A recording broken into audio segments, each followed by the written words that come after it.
You're listening to CBS Sports Radio. We are all sports 24 hours a day, 7 days a week. Strong opinions and your phone calls. Expect it here. CBS Sports Radio.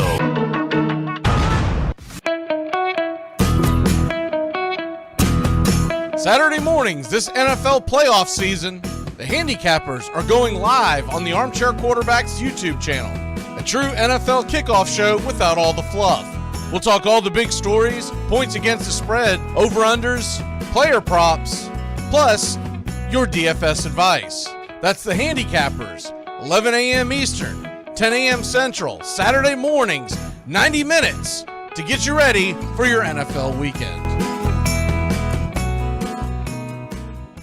Dread running to the post office? Stamps.com brings post office and UPS services right to your computer. Send letters, ship packages, and get up to 40% off USPS and up to 62% off UPS rates. Nearly 1 million small businesses use Stamps.com to save time and money. It's a no-brainer. So skip the post office and visit Stamps.com. Use promo code LISTEN for a 4-week trial plus free postage and a digital scale. That's Stamps.com, promo code LISTEN. Take the scenic route in the new Hyundai Santa Fe. The family SUV with available H-Track all-wheel drive to help you travel way off the beaten path. Find new adventures together in the Hyundai Santa Fe. The Armchair Quarterbacks on YouTube Live. SEC, ACC, and Big Ten coverage like no other. Subscribe and like us today. Your first choice for sports talk live from the First Coast.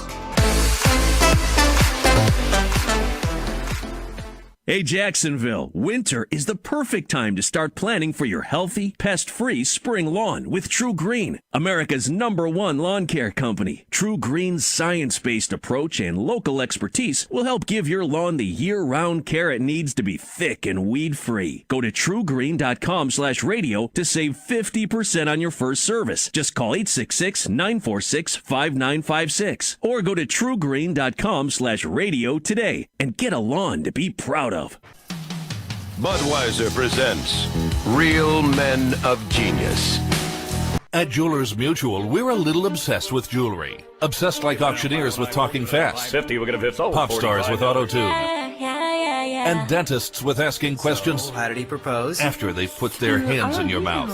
Great. Yes, we've made jewelry our obsession for over 100 years. We love it so much we named our kids Ruby, Amber, and Opal. Venti soy latte for Opal? At Jewelers Mutual, we insure jewelry and only jewelry, which is why people who are also obsessed with jewelry trust us with theirs.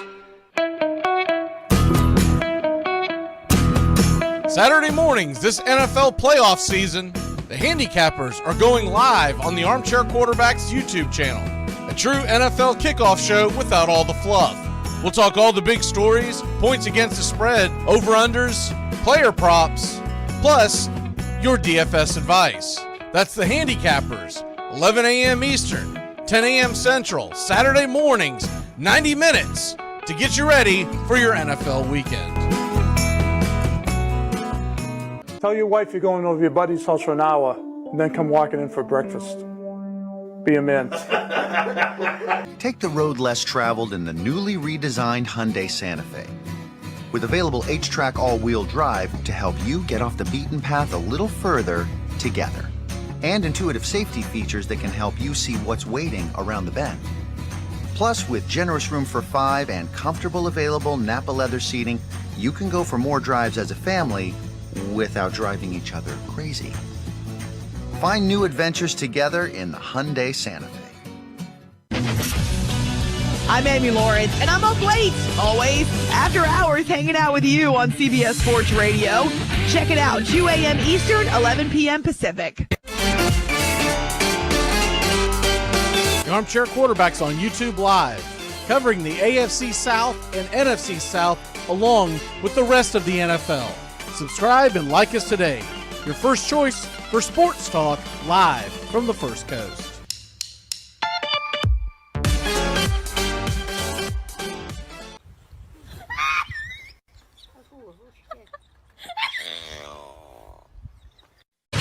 CBS Sports Radio, your home for all things sports 24 hours a day, 7 days a week, coast to coast. Great sports talk expected here. CBS Sports Radio. Enjoy sun-drenched days, epic stays, and plenty of room to roam in Greater Fort Lauderdale. Our hotels, attractions, and restaurants have taken the Visit Lauderdale's Safe and Clean pledge so you can relax and explore with confidence. When you're ready for that well-deserved staycation, our 23 miles of golden beaches await. Find wide-open spaces to hike, bike, kayak, and paddleboard. Visit your favorite attractions, then dine out in style in socially distanced dining rooms or al fresco on waterfront patios. Learn more at sunny.org.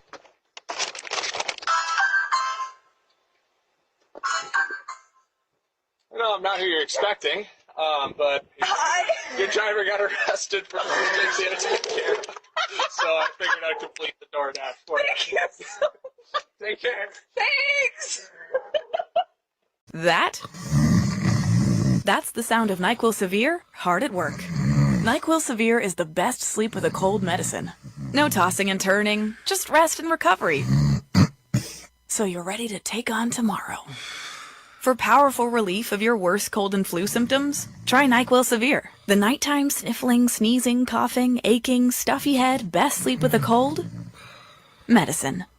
Use as directed. Keep out of reach of children. Amazon Prime members now get free grocery delivery with a minimum order. You'll get your groceries with 2-hour delivery. So in that time, you can finally figure out where the biblioteca is. Learn how to play the acoustic guitar, and I guess get a puka shell necklace. Do a makeup tutorial, but realize halfway contouring is hard. And you're beautiful just as you are. Whatever it is you're doing with your time, your shopper will be carefully picking out your favorite organic meats, produce, dairy, and snacks while providing contactless delivery to your door. Free 2-hour grocery delivery, now with Prime. Police call this location unsafe and poorly operated. The sheriff even says he wants to shut it down. But the owner, Charles Womack, says he's not going anywhere. I'm just trying to help these high school kids and college kids because they ain't got no money. Learn with purpose with the Great Courses Plus. You'll have unlimited access to enlightening, engaging, in-depth video and audio courses on hundreds of topics taught by incredible professors. And you can learn anywhere, anytime with the Great Courses Plus app.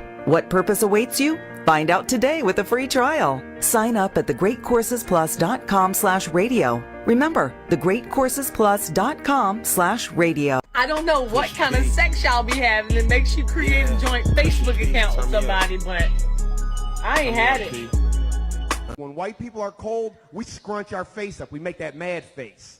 As soon as I see a white person walking by my window with this face, I'm like, cold outside, I need a jacket.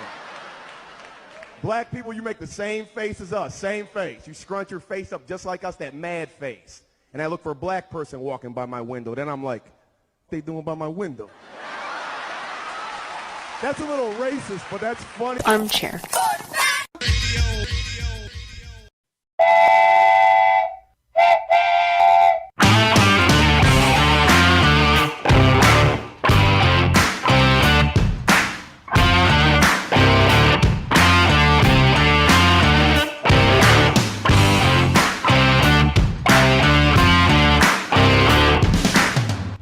Welcome to the Handicappers, your Sunday morning kickoff show where we tackle your NFL lines out in the desert, a 61.2% win rate over the last 6 years. Against the spread, over under, money line, you name it. And we dive into the world of fantasy football, year long and your DFS payouts.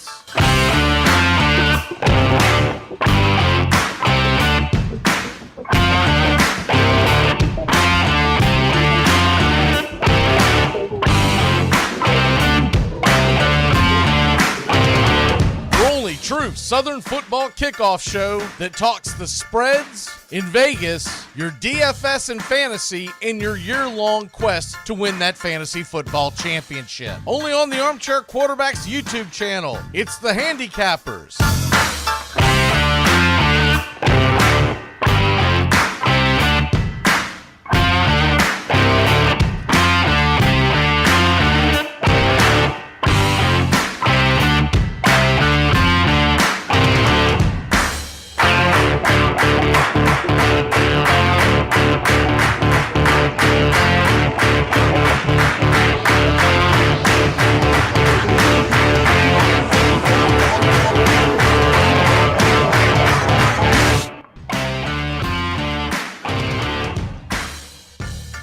Welcoming in Bobby the Kid with Joey and Tones Areola with Stephen Troche and Sean O'Toole on the way. With your host, Mac McGee. Welcome to the Handicappers.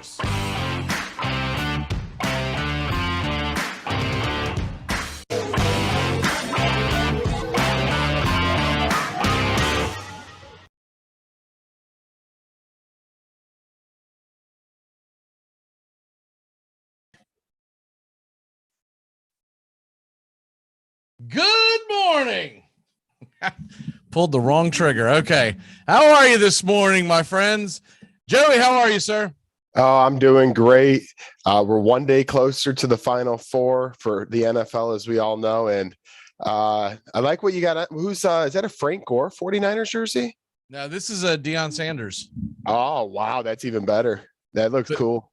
Deion Sanders. It's actually a signed jersey. Wow. I never framed it, so I said, what the hell? I'm wearing it. I don't think I've ever worn it. And this is a Frisco Rough Riders at minor league baseball. So it's not San Francisco, but it's close enough. So I wore the Frisco Rough Riders and Deion Sanders 49er jersey. So I'm all in, pulling for the 49ers this weekend. That's the game I'm most excited about. And welcoming onto the show is Mr. Tones Areola. Tones, how are you? Good, sir. Happy Saturday, gentlemen. It's conference championships. Wish our teams were still alive, McGee, but, you know, it's still football, so just be blessed. Hey, before we get any further, what is this? We're hearing CBS Sports HQ is reporting that Tom Brady is soon to announce his retirement. Are you buying it? Because I'm not. Well, the good thing is Jason La Canfora reported it, right? So if that guy reports anything, you take it with a grain of salt. No, I'm just kidding. I'm not completely buying it myself, though. Until I hear it from Tom Brady himself, I'm not gonna buy it. I mean, this guy's pretty much saying people around Brady, well, that could be aunts, cousins, uncles who haven't seen Brady in weeks. And, you know, when you're 44, 45 years old and you just get done with the 17-game regular season and a couple playoff games, yeah, your mind's going to be in a different place a couple days after. You got to give him a week or two, let him sink in, let him get annoyed of his kids a little bit, and let him chuck the football around one last time next season. I'm not buying that he's retiring. Now, whether or not he comes back to the Bucks, yeah, that's a different ball of wax. But I'm just not buying that he's retiring because he would have been my MVP this year. I know most people are going to vote for Aaron Rodgers, but I feel like Tom Brady was the MVP. And I know he wants to go out on top, but with Tom Brady, I think that means winning a Super Bowl. And I don't think he wants that last game that they played against the Rams to be what everyone remembers. I think he wants to at least make a Super Bowl. And I think he'll give it one last shot. I do believe it will be in Tampa, but it wouldn't shock me if he says, I'm coming back, but I want to go play X. You know, the guy is a California kid. He could be headed to the 49ers one day. I would never put that out of the realm of possibility. It's a team that needs a quarterback, or at least that's what everyone claims. And it would be a cool way to ride out into the sunset. He grew up a 49ers fan. But I'm not saying any of that's happening. What I'm saying is reading that, and when I first saw it, I didn't even report it, and then I saw it 3 or 4 more times. All right, I guess I need to go ahead and report this. But when Gronk is interviewed a couple of days ago, and he's saying, I need time to think before it's only going to a few days after the Super Bowl, how in the world would Tom Brady be more impulsive than Gronk? That's all I'm saying. Yeah, and, you know, it is Tom Brady, so this has been the same story every offseason. Now, I know there's a little more smoke. He doesn't drag it out, though. He's not a Brett Favre type, you know? I agree. That's why I think we'll know within a week, 2 weeks most what his decision is, because he's not going to want to screw the Bucks over either, you know? And I also wouldn't be shocked if he retires and then goes, I don't know, around August, goes, dude, I made a mistake. Will anybody take me? And he comes and plays somewhere, you know? So, like, let's say if the Bucks say goodbye, they bring in, we'll just say the one that I saw rumored would be Russell Wilson, right?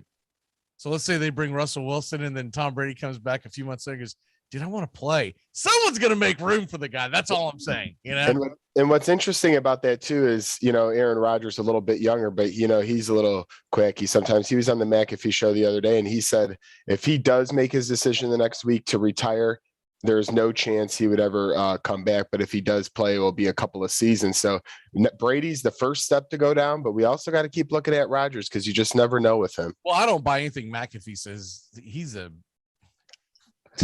Everybody knows the best. He's the best. Yeah, everyone watches his show. That's what everyone loves to do is watch the McAfee show.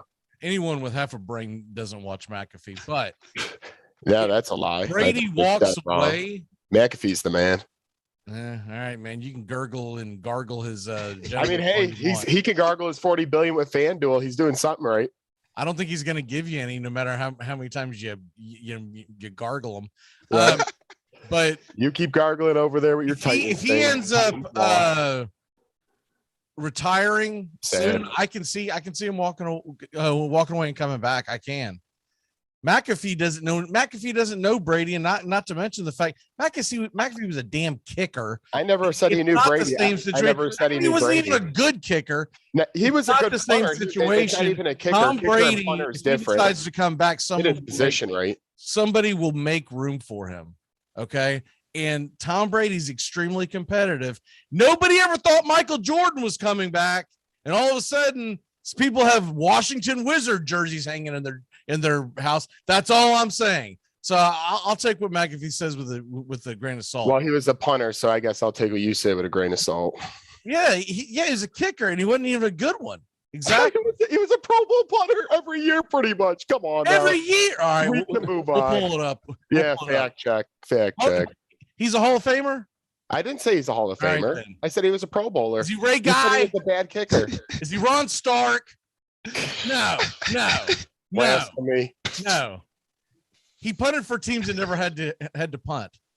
Oh, he was only a 2-time Pro Bowler, by the way. Yeah, only 2-time. Only 2 times. I'm pretty sure the three of us have been nominated at least once for that.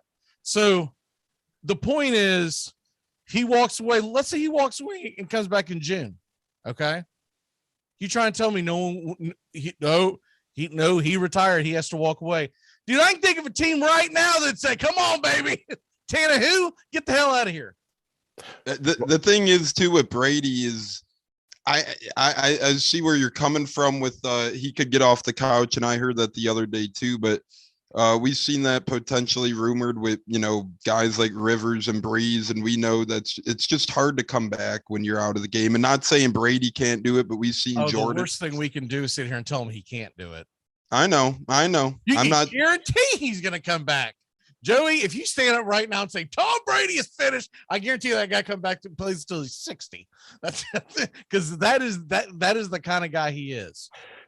Well, yeah, no, I agree. I think Tom Brady comes back. I was saying just another interesting story was Aaron Rodgers. That's why I brought up the McAfee show to begin with, because he's on there. I totally agree with you on Tom Brady. If McAfee says something about Rodgers, I would give it more credit because he does talk to him regularly. That's what I was going at more. The Tom Brady thing, I'm fully on board with you guys. I think he comes back next season. And also, Aaron Rodgers is under the impression that he's under high demand to do a lot of things, right? Mm-hmm. He's not. Because I'm telling you right now, the moment Aaron Rodgers walks away from the game, other than doing like television broadcasting, which I just don't think that's his wheelhouse. I really don't. Agreed. He's not going to be what he thinks he is. See, he thinks because people liked him on Jeopardy that's going to be a type of outlet for him. His shtick will get real old real quick. Not to mention the fact he doesn't fall in line and goose step with all the other people out in California. The way they've raked him over the coals with the vaccine. You think anyone's going to welcome him in with open arms? They're not. People love Tom Brady. People don't love Aaron Rodgers. It's a big difference. And you even ask Packer fans right now, and usually when a legend is about to walk away from the game, they're sad. Packer fans aren't really sad that Rodgers might be leaving. It's not like they're really that upset about it. They got Jordan Love they're excited about. So, it's a weird situation with Rodgers right now. And did you say $40 billion? Million. Okay, I'm pretty sure you said billion the first time. But sorry. No, I meant wait. I'm just glad we're great friends, Mac. I was like, man, that's not even Elon Musk. Hey, we gotta stir the pot sometimes in here, right? We can't all be daisies. Well, give me your cold and bold predictions for this weekend. Joey, start with you. You know, as much as I love the Bengals offense and what they're doing, this might come as a surprise. I don't see them being to take the top off of the Chiefs defense if Tyrann Mathieu plays, especially. I would not be so high on, the Bengals, working the game a lot. They're going to have some turnovers. This Chiefs defense line will get after him. So I'm going to put a downside on guys like T. Higgins. Actually, I don't think he has much going for him that game, as I think the Chiefs will get along pretty mightily there.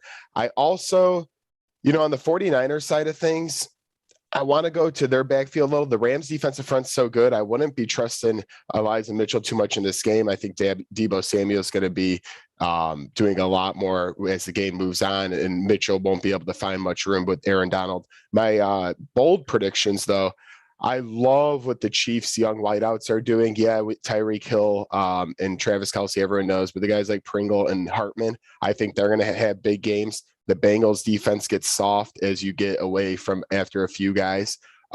Besides outside of Trey Hendrickson's and a couple of others, I think those Chiefs 3-4 receivers are going to have big days, Hardman and Pringle. So and also Odell Beckham Jr. I think he's been heating up slowly. He had a few more grabs last week. I think he has a few more in a touchdown this week. So that's my cold and bold.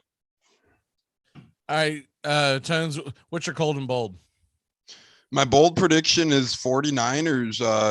Everyone says you can't beat a team 3 times in a season. I think 49ers pull it off 3 times this year. I think that the underdog on the road, although some might not say on the road, given the fan base throughout the times they've played in LA, has been in 49ers favor. LA is doing anything they can to stop 49ers fans from coming into the game.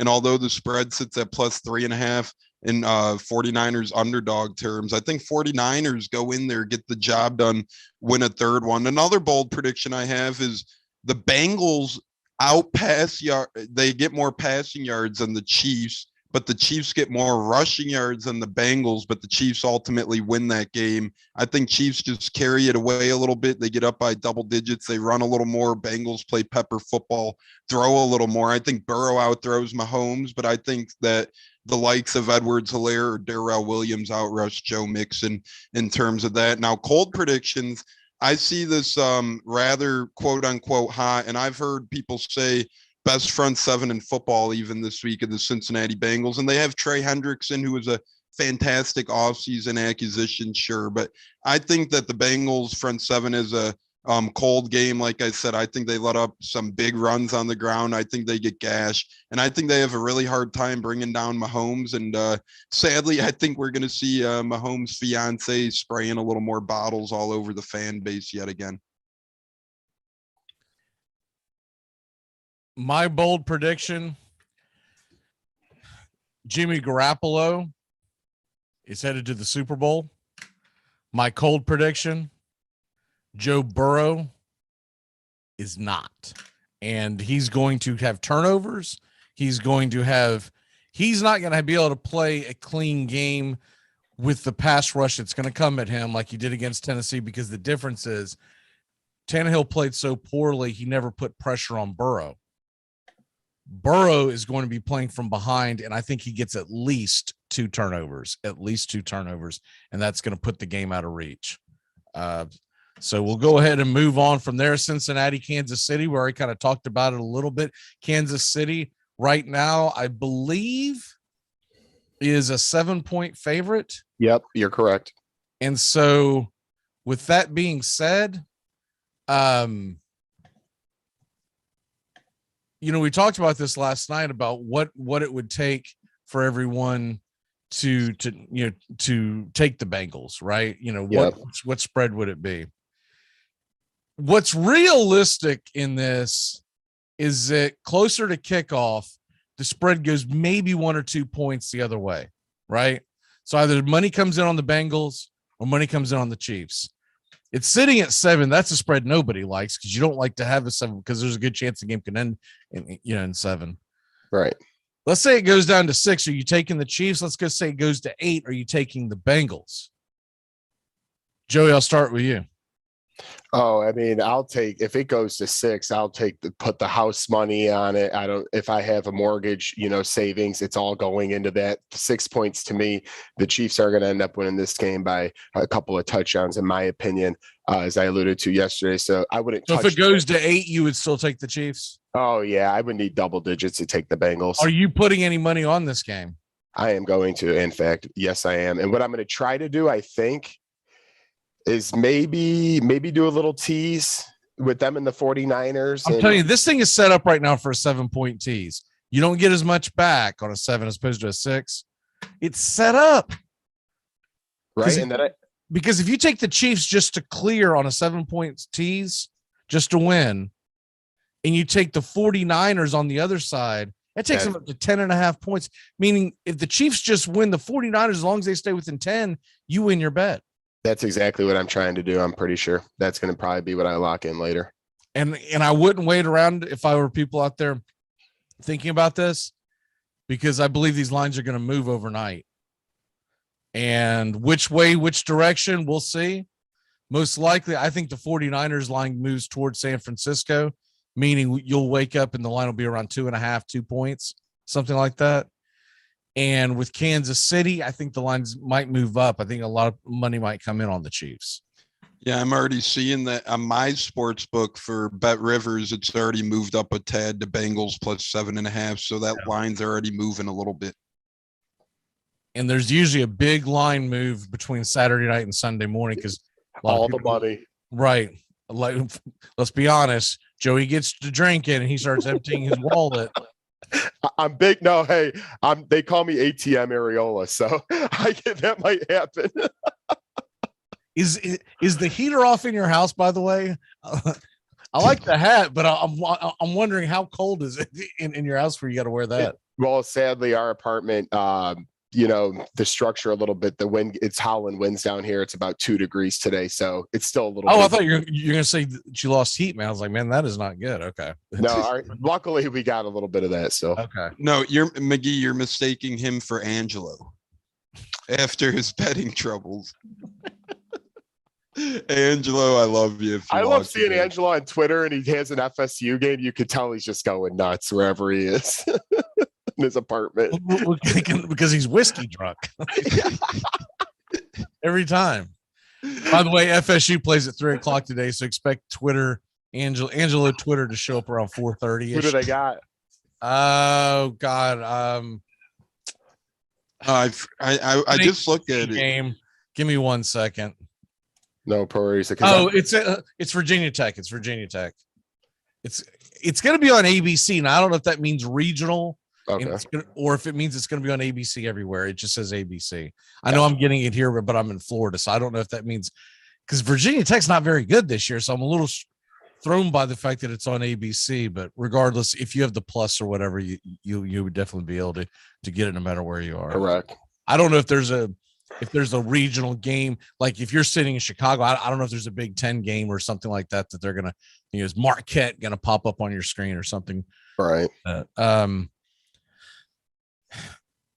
Tones, are you more likely to take Chiefs or are you more likely to take Bengals, depending on, so in other words, would you more likely to take the Chiefs -6 or the Bengals +8? I think this is one of those classic scenarios where everyone's on the Chiefs, everyone's smelling blowout, and I think the Chiefs are winning pretty steadily the whole game, but I smell backdoor cover from the Cincinnati Bengals football team. They beat the Chiefs pretty easily, although it was a regular season. They handled them well, and this entire playoffs, I thought they did, but didn't the Honey Badger miss that game? He did. You are correct, and that is a big loss, but at the same time, I'm not saying that he's Superman, right? Right. I mean, he's no Pat McAfee, that's for sure. But oh, he's no Cam Newton. Come on, let it all out. The underdog in me, I'm probably going to roll with the Bengals, not for a lot of money, but if the spread climbs to 8, I'll probably take the Bengals. If it drops to 6, I'm not taking that game. 6 points ain't enough for me to press the envelope on Cincy. 8. No. I'm saying, are you more likely to take Cincy +8 or KC -6? Cincy +8, just because I don't think.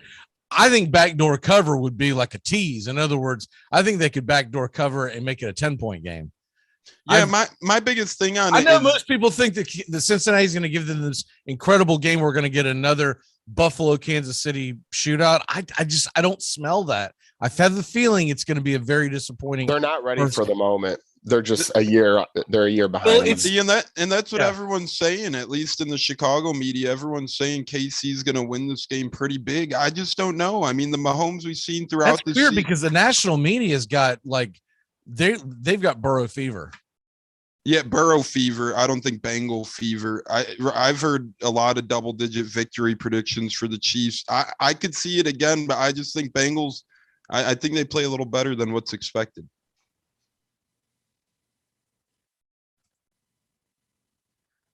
All right. So you're more likely to take Cincy +8. For B Rabbit. I would rather take. I would much rather go with -6 KC. Mm-hmm. Moving on from that. So you got the 3.5 right now sitting with San Francisco and the Rams. Mm-hmm. You're more likely to take San Francisco. Let's play the same game. You're going to take the 49ers +4.5, or it goes down to 2.5 and you grab the Rams. I would take the 49. I would take the 49ers +4.5 personally. If it gets to that, I'm going to take the 49ers regardless of how many points they're getting, because I think they win straight up regardless. But the more points, the better for the Niners. Yeah, I'm on board with them if it trends their way. Even if it doesn't trend their way, Rams -2.5. I'm not buying into that. Joey, is it true that you're a Pat McAfee gargler because he was a Colt for 8 years? That could play a factor. That's what I figured. And by the way, that's it. That's all he did. He did 8 years for the Colts, and I'm pretty sure he's the reason why he is the reason why Peyton Manning left. Okay. Anyways, go on. Oh man, he keeps pow with another right. He said idiot liquored up kicker, and he was really meaning McAfee, not Mike Vanderjack. Vanderjack, yeah. You can use that same line for either one of them. That guy can walk off a cliff, but as Matt keeps jabbing me with the hard right, I'm going to take San Fran in this game. As I alluded to yesterday, the 49ers have won 6 in a row in this matchup, where the Rams have been favorites 4 times. I'm all in on San Francisco. Now, I do realize Jimmy Garoppolo is going to have to, not turn the ball over, which is very hard for him to do. But even with the pick in a couple of these playoff games, his team has found a way to win. So I think they do it again. And I would take them 4.5+. Yeah, I've made no secret about it. I'm all on the San Francisco train. And I'll tell you something else. I think it's going to be a lower scoring ball game. My second favorite tease of the weekend is you take the over in the Kansas City game and you take the under in the San Francisco game and pair them up. So in other words, you take the over and you turn that into, I think that'd make it like 48.5 at this point on a 6-point tease. And if you took the under, it would bump it up to 51.5. I think they're going to have a hard time getting to 51.5 points in that game. These two teams, they just know each other too well. I see a really hard fought game where points are going to be at a premium, and holding on to the ball is going to be a major play into this. I'll tell you something else that's interesting. If you look at Deebo Samuel's, he is sitting at, I believe, 41.5 yards receiving and 52 yards rushing over under. But then if you combine the two, it gets to 97.5 over under to combined total. I don't think he gets there.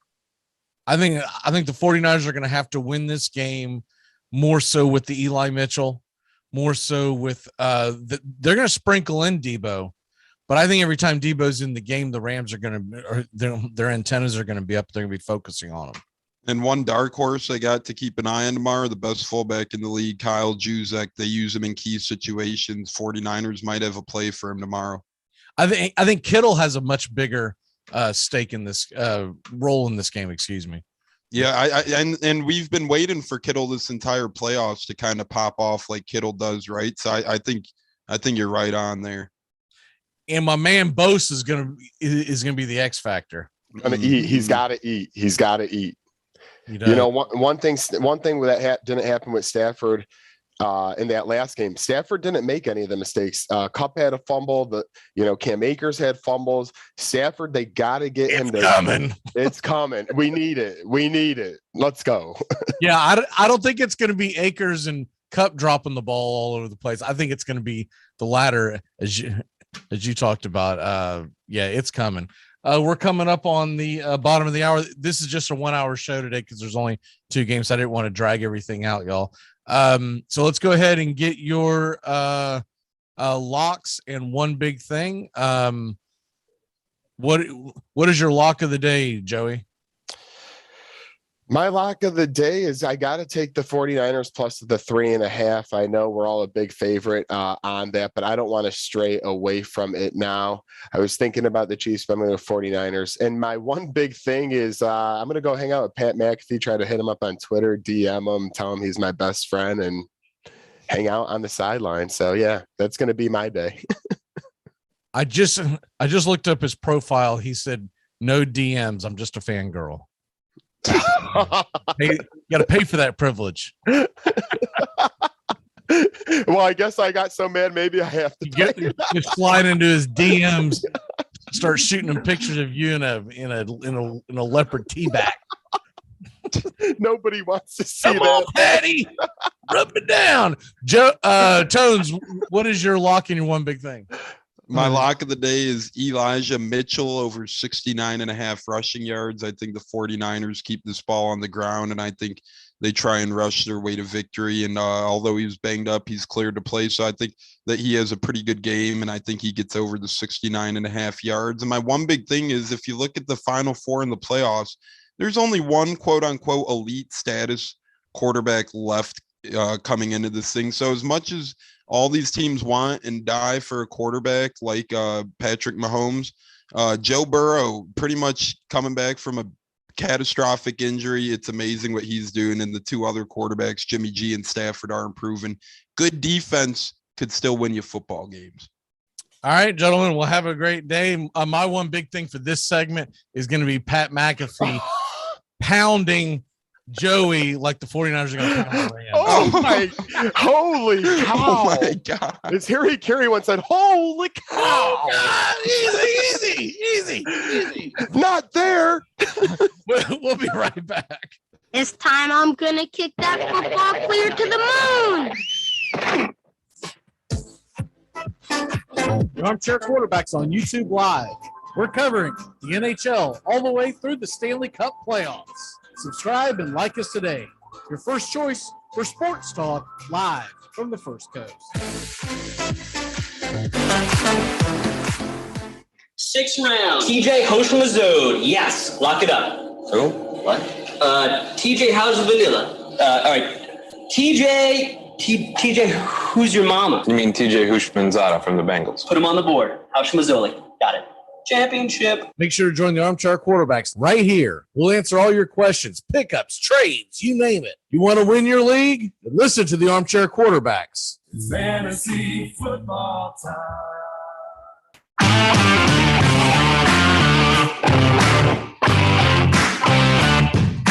Get your Sunday football morning started off right with the Handicappers on Armchair Quarterbacks YouTube, 10 a.m. Eastern to noon Eastern. Your Sunday morning kickoff show where we tackle your NFL lines out in the desert, a 61.2% win rate over the last 6 years.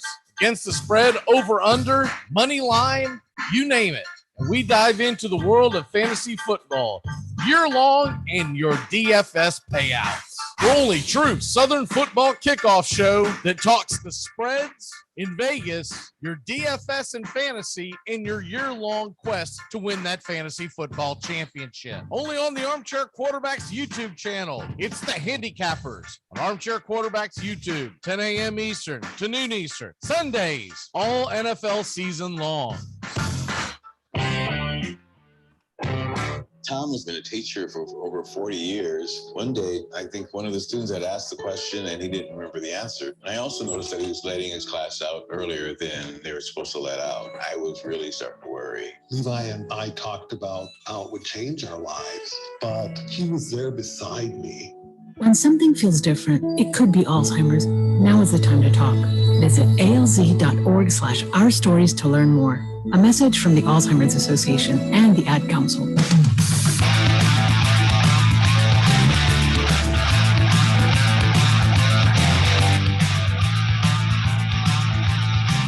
Good morning. Welcome back. CBS Sports Radio.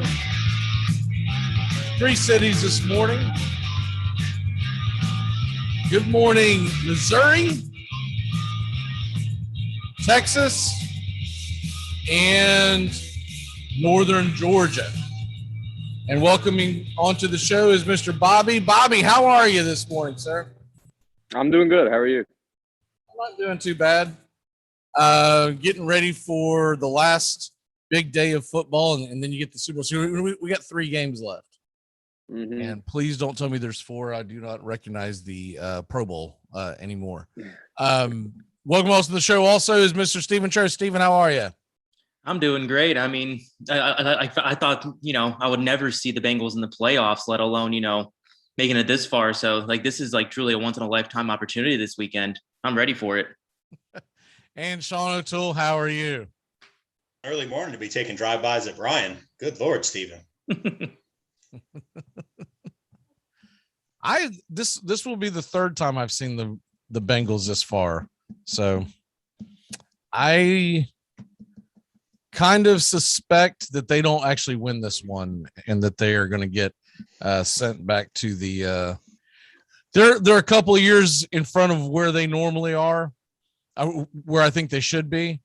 They were aided by Ryan Tannehill and his terrible performance. Yeah, I think you'll see him take a step back, but I do think the Bengals will be back in this position in the next 3 to 4 years. Because you know how it always is. Next year, they're going to be hyped up, and it'll be like the Ravens. You'll get to the place and go, where the hell are they? It'll be that kind of situation. But Mahomes could be going back to the Super Bowl yet again. That's the crazy. Now, we're only doing one team DFS build today because we were only doing an hour show. So I didn't want to do 2 builds, especially with just a couple of games. The really big diehards are the ones that that are still involved in this. Most folks don't continue to do it. I'll probably play a few games. I know Steven will have a bunch. Mm-hmm. So let's go ahead and get into the DFS team build before we do anything else. I do want to make sure we get that in. Whose turn is it? I went last week, so I believe it is Sean now. Okay, yep. Sean? Yep. With Steven going last week, it is definitely on me. So I'm going to go ahead and grab our stack, which is, kind of customary for us to do. And I'm going to start at the most logical place to start. I'm going to start with Matt Stafford at $6,300 as our quarterback. As a Lions fan, good for him. I wish he had done it in Honolulu Blue, but the fact that he doesn't sour it for me any. That drive last week against Tampa was, I saw him do that 30 times, and to see him do it in a meaningful moment was great for everybody to see what I saw for all these years. And then I'm going to swerve a little bit on the wide receiver I'm going to pair him with. I'm not going to take Cooper Kupp, even though that's the easy play. I'm going to take OBJ at 5,100. In the last game, which I know was just a couple of weeks ago, he had a lot of open shots at Beckham, and I just don't think they were on the same page yet. They've looked very much on the same page in the 2 playoff games so far. So I think Beckham could be primed for a big day, and that's a real value price, gives us a little more money to start with. Okay. Bobby, what you got next? I don't have the price pulled up, but I'm going to go with Elijah Mitchell as our running back 1. I think he's, in my opinion, the best running back left in the playoffs, and I see him getting in the end zone once, maybe twice tomorrow. So I like Elijah Mitchell as a running back. He is at 5,900, second on the board, only behind Mixon. So that's pretty good. And Steven? All right. Yeah, I mean, I'm going to go another receiver here. Also, I'll let someone else grab Kupp if they want to get him a little bit later. But I'm locking in Jamar Chase. He has just been explosive. He is Burrow's number 1 target. And this is I think the Bengals are going to stay competitive. It's going to be through with the offense running through Jamar Chase. He's at 6,700. And that'll take us back to Sean. All right, so to go back to me, I'm going to take another wide receiver. If you watch the last game, this name will sound familiar. Aside from that, you'd have to have watched a lot of Niners football to recognize him. But UT guy who really lives in the middle of the field. And if they're not going to blitz Troy Reader tomorrow, and I don't think they will, I think they're going to leave him in coverage a lot. This guy's going to eat again. Juwan Jennings at $3,200. Last time, these two teams played, he had, I believe, 7 for 115 and a touchdown. He might have even had 2 touchdowns. He's a good yard after the catch guy. And if there's one place where the Rams struggle, it is with taller receivers in space, bringing them down because their linebackers are not a good tackling unit overall. So that gives us even more money to play with down the line. And I think he could have another big day against the Rams. 3,200, Juwan Jennings. And back to Bobby. I'll go ahead and grab our defense. I'm going to go with the Rams here. I think any defense this week is going to be a tough call because I think these are both going to be pretty high-scoring games. But I think the Rams have the highest potential to force some turnovers on Jimmy G, so I'll go with them for our defense. And Steven. Yeah, I'm going to go a little bit of a correlation here. We already got Jamar Chase, so I want to get someone from that KC game. And the Bengals are just they really don't give up too many deep shots, and that is really where Tyreek Hill thrives. So I'm going to lean Travis Kelce at 6,500. He is just far and away the best tight end on the board. I mean, I like Kittle is at a discount at $5,000, but I do not believe that I just don't like that matchup for him against the Rams defense. I think they're going to need to keep him in the block a little bit more than usual. And that just Kelce's upside is unmatched at that position. Okay, so right now we've got Stafford, Mitchell, Kelce. What else do we have? Odell Beckham Jr. Yeah, OBJ, Jamar Chase, and Juwan Jennings. Jamar Chase. Okay. That was the one that I missed. Okay. And who's next? I'm next. I'm going to grab the running back and leave the flex to Bobby. And I'm going to take Clyde Edwards-Helaire at $5,300. I know when you say that name, everybody, purses up a little bit because I think we've all gotten burned by him in regular fantasy. But for the purposes of DFS in these games, I really liked what I saw to him last week.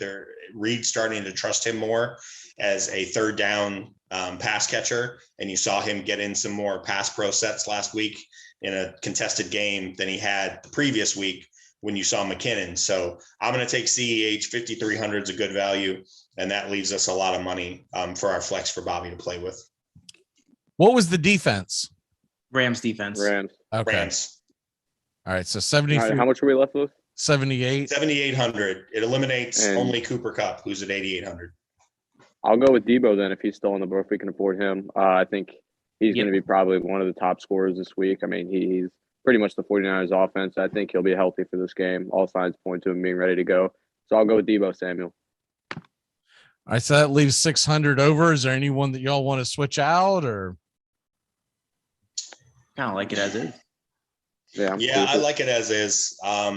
If I knew that Van Jefferson was going to play, I would be interested in playing with the Juwan Jennings spot for Van Jefferson and saving $100 somewhere else. But Jefferson looks questionable. I mean, I can't believe he's not going to play, but he might be on a pitch count. So I say we leave it as is. Okay. So that is the lineup. And let me see here. We've got Stafford, Mitchell, Helaire, Chase, Beckham, Jennings, Kelce, Debo, and the Rams. I filled out another one while y'all were doing that just because I was just playing around with it. So I put in Mahomes, Mitchell, Akers, Debo, Tyreek Hill, Tyler Boyd, Kelce, Hardman as my flex in the 49ers defense. And I'll be interested to see which one outscores it. I didn't like leaving Chase off, but I do think that they're going to put a lot of attention to him after what he did in the first game, and the Honey Badgers back, which is going to be a big factor. And I don't expect anyone to go for 266 yards and 3 touchdowns, but I'm expecting his over under, by the way, I think is 87 for a prop bet. So if you're a Bengals fan and you really believe that your team can do it, man, I mean, and that's very gettable. Well, and I mean, like the Bengals don't even have to be in contention for Chase to hit that. Well, I mean, yeah, you want the exactly. I mean, Bengals to be 87 down. yards is. I mean, we saw last week he could get most of that off of one play. Oh yeah. So, like, unless he gets injured or something, 87 yards is almost a slam dunk to me. Because even if if Kansas City's running the score and running away with the game, he'll get garbage. So I really like that prop bet. I think I'm gonna play that in a parlay this weekend. But anyways, moving on from that, cold and bold predictions. Bobby, start with you. Colds. Let's see. I know you mentioned Cam Akers. I don't think he's going to have a huge game. He's been struggling lately. He had a couple fumbles. It really cost him one last week. It almost cost his team the game. So I think they're going to probably look in the direction of Sony Michel a little bit more. I think Akers is going to get a lot less touches. He hasn't been averaging much on the ground either. I think he had 2 yards per carry last game. So I think they're going to stray away from him a little bit. And then let's see, a guy that I think will have another cold game. I'll say George Kittle because, Trent Williams, he's banged up right now. There's a chance he doesn't play. And if he doesn't play, they're going to need as much help as they can blocking that Rams front seven. So I think Kittle could be used blocking a lot more than usual. And then let's see some bold. I already mentioned him in the DFS lineup, but I like Elijah Mitchell a lot this week. I think he's going to have a big game. He's kind of, they go to him a lot in the red zone. I think he'll get in the end zone a couple times. And then I like Jamar Chase as well. I think he's going to have a big game. I think he'll see a lot of looks from Burrow, and I think he'll get open against that Chiefs secondary. And I think they'll be playing from behind for a decent point of the game. So I think they'll be having to pass the ball. All right. Sean, what say you? Yeah, I'm going to give 2 really quick. I do like the first quarter under for the Bengals and Chiefs game. I've seen it at a couple of different prices. So Steven, keep me honest here. The total over under that I've been seeing is 54.5. Most of the first quarter unders I've seen are somewhere around 20 or 20 and under. I think it's going to come in way under that, especially if Cincinnati gets the ball first. The opening coin toss is going to be a big deal in that game. And if Cincy gets it first, I think they're going to come out and probably try to run the ball. They're going to try and keep Mahomes off the field as much as they can. They can't count on the Chiefs only scoring 3 points in the second half like they did that last game in Cincinnati where the Chiefs just kept shooting themselves in the foot and getting holding calls over and over and over. You're not going to get those calls in Arrowhead, I don't think, unless it's really egregious. So that's one for me. Is I like the first quarter and the first half under for the Cincinnati KC game. And then kind of a bold one that's really interesting. I'm seeing in most of the books that I'm looking at, Jimmy G's touchdowns over is as high as plus 150, and it's 1.5.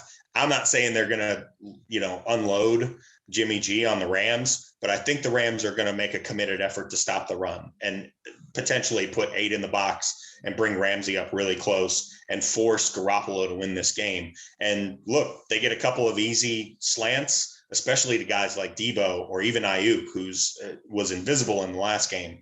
But if he gets open a few times, they can really run with the ball. So that's a prop that I really like, is just because of the price. Jimmy at over 1.5 touchdowns. I'll give you what it is really quick.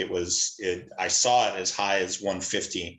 Let me see if it's moved. It's 130 right now. So over 1.5 touchdowns is plus 130, which is pretty bold when you consider that his complement on the other side, Stafford, is at 1.5 as well. And his under is priced at plus 180. So I think Vegas is definitely telling you what they think is going to happen in this game. Stafford's going to throw and Jimmy isn't, but it could go the other way.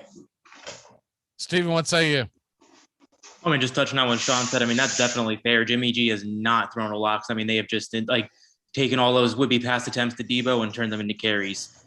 It just also touching on the numbers you were talking about. First half over under for that KC Cincinnati game is 27. First quarter is 10 points. And then going into the cold and bold, we kind of we picked him in our lineup. I think Clyde Edwards-Helaire is going to end up being possibly the highest scoring running back on the slate.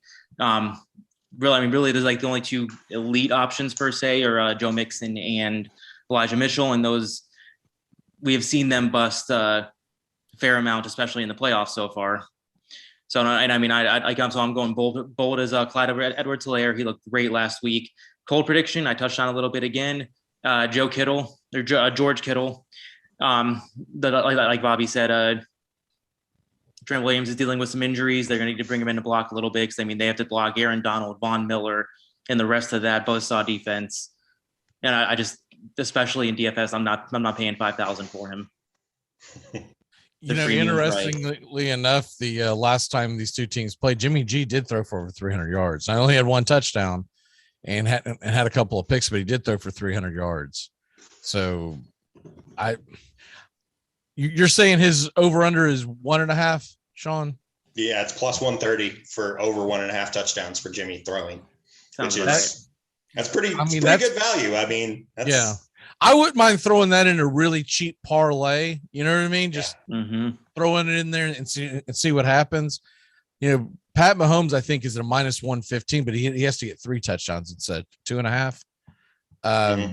But then again, that's more realistic because you got to figure both those quarterbacks, there's a good chance that they throw for 3 touchdowns. I do think San Francisco is going to try to run the ball, but I am curious to see how successful they are. They did get 135 yards on the ground last time against the Rams, and the Rams were definitely trying to stop them. They weren't putting their backups in. They needed that win. Things worked out for them anyways, but at the time they needed that win. And I talked about this earlier in the week. I threw out the first matchup in San Francisco because it was so early in the season. I'm more looking at the second matchup, mainly because it's at the same site. They just played a few weeks ago. And I just think it's going to be a little lower scoring, but about the same thing. It's going to be a field goal game one way or the other. Last game was 27-24. The over-under in this game is 45.5. I think the under is going to hit. I think you're going to be looking at something more like a 21-17 type of game where points are going to be at a premium. The defenses are going to play well, and both teams can run the ball. And unlike Bobby, I do think they are going to lean on Cam Akers a little bit. They talked about it yesterday in a press conference on how they feel like he's more determined now because of the fumble. I don't know if I believe all that psychoanalysis mumbo jumbo, but I do believe that they're going to use him. Now they're going to use Tony Michel because I don't think they want Matt Stafford to do what we were waiting for him to do. We talked about in the first segment, to go all Matt Stafford and throw a pick 6, right? So they're not scared of you, Stafford, but you ain't wanting to lean on him. You may have no choice when you get to the Super Bowl and you're going up against Pat Mahomes, but you have a choice against the 49ers. And the 49ers defense, they can will Deebo Samuel throw another pass? That's a good prop. Yeah, I guarantee you will. That's an interesting. I'm sure that prop's out there. I'm sure. Will he throw a pass? I don't love looking at overall trends because again, for the most part, there's different teams and different circumstances every year, even though Kansas City's hosted the last 4 of these. But I did find it interesting doing some research this week that the home teams have won outright in all of these games except for Tampa Bay's win over Green Bay last year in Green Bay, and in the 2020 season, both of the road teams won. Aside from that, since 2013, the home teams have swept, and they have an against the spread of 11-5 with an average margin of victory of 33 1/3 to 16, which is pretty high. So it seems like for the most part, the home teams have really kind of dominated this for about the last 9 to 10 years with a pretty decent margin of victory. So I'll be curious to see if the lines move tomorrow, if a lot of public money late starts to come in on the home teams and maybe slant the lines, and Cincinnati gets maybe a 0.5 point, the Niners get maybe a 0.5 point. That'll be an interesting thing to keep an eye on in the morning when a lot of public money tends to come in day of. With the fan base, I think a lot of money is going to come in on San Fran. Now I can see some money coming in on Cincinnati because people fall in love with that. Ooh, I get a touchdown, and in their head, oh, this game's going to be so close, blah, blah, blah. And then at the late fourth quarter, like, what the hell was I thinking, dude? Seriously? I went up against Mahomes. What was I doing? But I could see the money going towards the 49ers. I still think I think it's more likely you're going to end up getting these lines to go down both ways, because with all what you just said, nobody reads anymore. That's true. They're going to wake up and go, "Oh man, I'm feeling good today. Let's put it all on it." And to that end, I got one more for you. Like 13-3 straight up, 11-5 against the spread in the last 8 years. The outright winner has covered the spread in all but 5 of the last 40 conference championship games. And the most recent team to not do that was the New England team that beat Jacksonville at home the year Jacksonville made it to the AFC Championship. Boy, I'm sorry, Tony Angelini, does that feel like 25 years ago for you? They were 7.5 That game wasn't in favorites. Jacksonville. No, I'm saying all the home favorites have also covered the spread. New England was the home favorite in that game. I'm sorry. Yeah, they were 7.5 point favorite and only won 24-20. So the outright winner, which has been the home team more often than not, has also covered the spread. So for anybody out there who does read, take that trend into your calculus. But yeah, I agree with you. I think there's the San Francisco win over the Rams in their building was 3 weeks ago. It's so fresh for people. That I think that's going to drive a lot of the money. I agree with you there. It's just interesting when I was doing research, seeing how often the home team wins the conference championship games. I've never thought of it that way, but it is pretty stark. Well, I mean, it makes sense because 9 times out of 10, they're the best team in the conference, right? Yep. And they're normally playing, look, let's be honest, both these road teams are both Cinderella stories, right? Yep. Yeah. And I seriously doubt they both win, because that would be the biggest shock to have them both win. I also think it would be a huge shock if they both lose. I think you always end up with, but if I was going to bet one way or the other, I have more faith in the Rams and Chiefs winning than I do the Bengals and the Niners winning. Yeah. Mainly because you're going to deal with a very young, inexperienced quarterback on the road in a very raucous atmosphere in Kansas City. And He's it doesn't been cold help as ice so far, but we'll see if it continues. Yeah, it doesn't help the Bengals that the fact that they beat them just a few weeks ago. Yeah. That's usually the part that's the most difficult, is beating a team again, especially when you're talking about such a young team and a bad defense and terrible offensive line. I mean, other than that, I love their chances. What's even harder is beating a team 3 times in a season. Right. Which I've just got this feeling that San Fran's going to do it. I mean, San Fran has won the last 6 meetings between those 2 teams. So because McVay, not impossible. Yeah, because McVay felt it important to tell everyone that Shanahan's not in his head, that makes me think that Shanahan's in his head. If McVay loses this one and it's 7 in a row and 3 this year, man, he's going to have to go into witness protection. He's going to have to turn his phone off for 3 months. Cause I mean, if you can't do it as all in as they are with the picks and all the assets that they've given up to put this team together for Stafford and Miller, if you don't do it this year, I mean, where's your window? It's not like the NFC's getting any easier. No, but I don't think they're going to run McVay off anytime soon either. So I don't think they're going to run them off either. They have a ton of decisions to make this offseason. Well, they really wanted this one because the Super Bowl's at home, right? Yeah. Yep. But they're not going to run them off, and they've got a good team that'll be there fighting for it. I'd say for the next 3 years, I would think bare minimum, unless something terrible happens. Imagine if the Rams win after having never seen a team in their host stadium play in the Super Bowl. Will now have it 2 years in a row if the Rams win tomorrow. That'll be something. Will they still be considered the home team? Probably not. I mean, yeah. That tells me Chiefs fans will buy that thing out. Chiefs fans, it'll be all red, just like the Week 18 game against the Niners. Lord. The Niners are bringing it tomorrow, too. It's going to sound like a road game. There's a report came out that I don't know the guy's name, but he sold a boat ton of tickets that I guess he collected to a San Francisco 49er, San Francisco based fan club, and they're coming down in droves tomorrow. We don't have enough time to maybe get into it, but I understand why people think that's important, but I don't think there's any way to prevent it either with the secondary market. It's just, you're never going to stop. No. And it's really up to your hometown to prevent it, Yeah, it is. Exactly. But the problem is Los Angeles is such a transient city that they don't have so most of the people that live out in Los Angeles, except for the ones on the outskirts, I'm talking about in the actual city, they're not from there.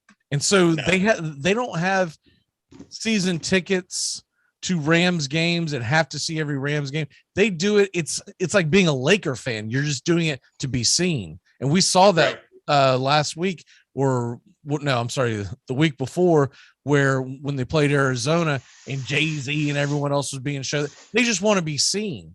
So you'll have the 100, 200 celebrities in the stadium, but then the rest of them that's going to make up your core fans, that's where the rubber meets the road. And San Francisco 49er fans have been around forever.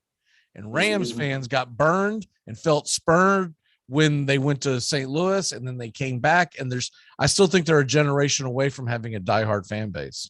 At least. Yeah, I'd agree with that. That's the funny thing about them having two teams in that stadium. It's like, there ain't any Chargers fans. The Chargers fans live south in San Diego, and they don't care about the Chargers anymore. They ain't driving up.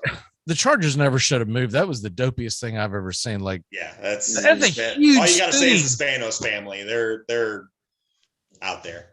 How the hell does Jacksonville, Florida have an NFL team, but San Diego, California doesn't? 5 million people live in that city. Yeah. That is just, it's insane to me. Somebody's moving to San Diego, and if the Chargers aren't smart enough to move back, someone's going to take their fan base. Yep. It ain't going to happen as long as the Spanos family owns it, because the city told them to kick rocks, and that's they took them up on it. So they were like, "Oh, you want us to pay $500 million for your entertainment complex? Nah, we're good. Yeah, but but right there, we're good. We got the Padres. We're good. What's stopping Khan from moving there? Nothing. Aside from his imagination. His 3,600 fan base that he has here. Careful. Don't get in his blind, I don't know why, but he's got a blind allegiance to Balky. I don't know what the hell that's about. That's going to end. If they want to hire Byron, the word is that's going to have to end. So yeah, I saw a thing this morning, and they're saying one of the reasons why they're having such a hard time finding a new head coach, it's not that they don't like the people love the situation. You've got Trevor Lawrence, you've got huge cap room, et cetera, et cetera. It's that nobody wants to work with that guy. And it's kind of awkward when you're in there interviewing and he's in the interviewing process and you want to go, yeah, dude, I'll take the job, but can you, that guy. Balky is the great value version of Bruce Allen, which is the guy that was in the Redskins and ran that thing into the ground. People do not like him. He's the reason Harbaugh was run out of San Francisco. Yeah, they're saying that Leftwich is going to turn down the job. The only thing about Leftwich is he better be careful, because if Brady retires, that's the window, because I'm not convinced that Leftwich did anything as a great coordinator. He better ride that wave and get a head coaching job stat. I think Leftwich, New Orleans, because if they don't poach Aaron Glenn from Detroit, he'll be the first choice there too. What's that, Bobby? I think Leftwich wants Adrian Wilson in Jacksonville. That's what I've heard. He wants the Cardinals VP of scouting. Yeah, I just don't know if he's going to get it, because for whatever reason, Shad Khan has this blind allegiance, and that's going to be the issue, is trying to find. They almost have to find a coach who's desperate to get out of their own situation to go run to Jacksonville. They got to get like a David Coley, like the Texans got last year. Yeah, exactly. A guy that'll be gone as soon as, because the thing is, once the GM gets fired down the road, they're going to fire the coach because that's what happens. Mm-hmm. All right, we're running behind. Let's go ahead and do this. What are your locks and your one big thing? Start with Bobby. My lock, I'll go with let's see. I'll go with the Chiefs and Bengals over. Both are the last meeting they had. It was a high scoring game. The last two games for the Chiefs in the playoffs, they were crazy high scoring. I think this game is pretty easily going to hit the over. And then my one big thing, I'm just going to say there's 3 games left of football this year. Make the most of it. Enjoy it. It may not be your team that's in it, but, it's still football, and we only got 3 games left before a long off season. So make the most of it and enjoy it. Yeah, it's never my team that's in it, so I've had to get used to that. Yeah, never. I'm not a Patriots fan.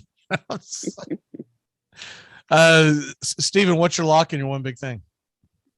Well, like I was saying before, it is almost impossible to beat a team 3 times in one season. I'm betting the Rams -3 at home.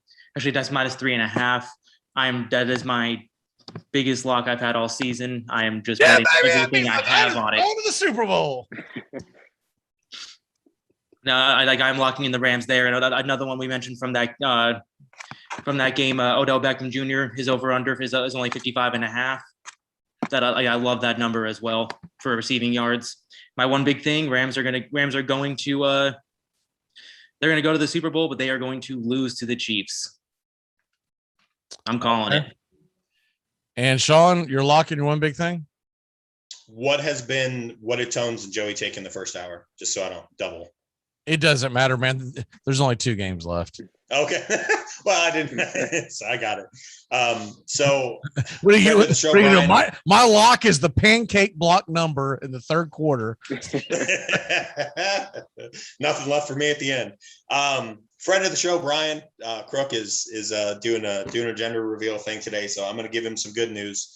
I am the patron saint of death for outcomes of whatever I pick. It would seem I bought a Titans shirt last week just to prove to McGee that I was a Titans fan, even though I own many other Titans things. He didn't believe me, and sure enough, they laid an egg at home. So, having said that, I'm going to take the Chiefs -7.